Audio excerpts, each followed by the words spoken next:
Hey YouTube, this is Back Life Fish. Just want to show you, we're at about 5,500. Still seeing sparking because of the helium backfill. So I believe that even though the pressure seems a little higher, it definitely is showing the plasma glow because of that. We're going to start the rotation of the outer wall, and we're going to see what we can do as far as determining a little more detail as far as what's happening with the arcing. So I'm going to power on the system. I have my remote control here. I'm going to initiate the rotor approximately 50% RPM on the outer wall. Inner wall I'm going to start now.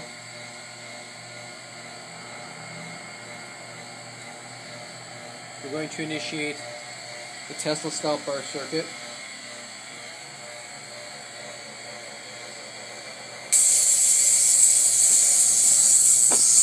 I'm going to try to focus in very carefully what's happening here. Now we have the spark occurring on the perimeter exogenous to where that brush is. It's happening on the outer wall, which I think you'll see as it rotates around me. So I'm going to try to keep this effect showing here.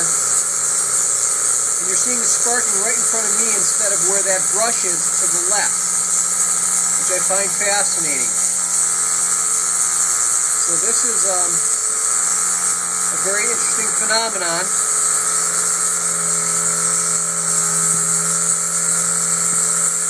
And it's somewhat akin to the type of screen alteration that we saw with my original plasma tubes.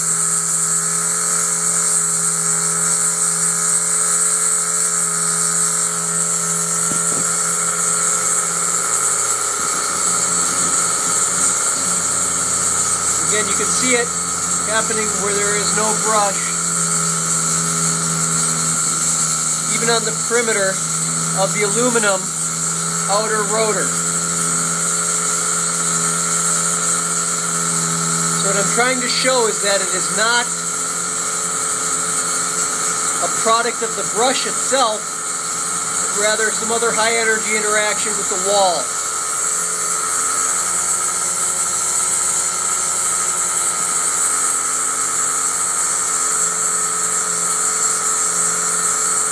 Which I find fascinating.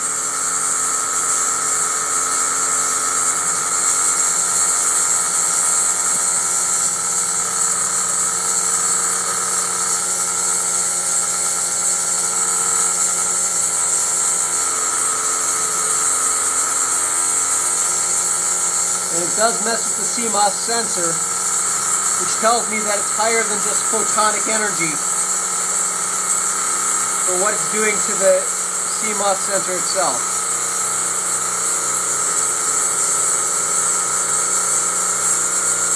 Alright, I'm going to shut down the rotor. Outer or inner rotor first. And we're going to see a dissipation of rotor speed and the outer rotor as well. Both rotors are now stopped, and we are not seeing the same sort of phenomenon with the rotors being stationary. So this is the key feature that I'm trying to show, that the rotary effect on the plasma discharge phenomenon in the standing wave is a bit different.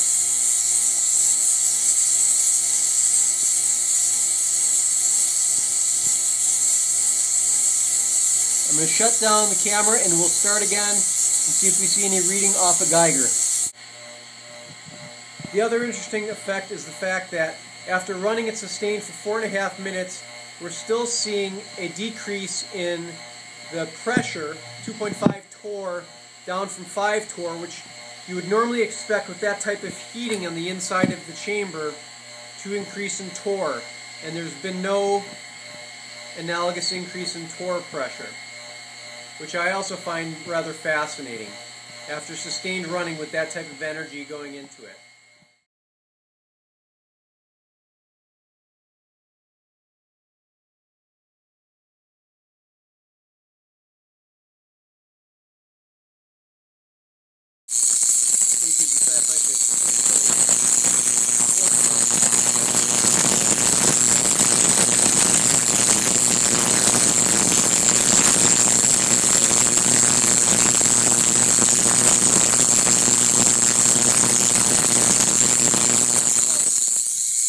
If I take the plasma display here, again, we're not seeing a similar bursting phenomenon with the rotors being stationary.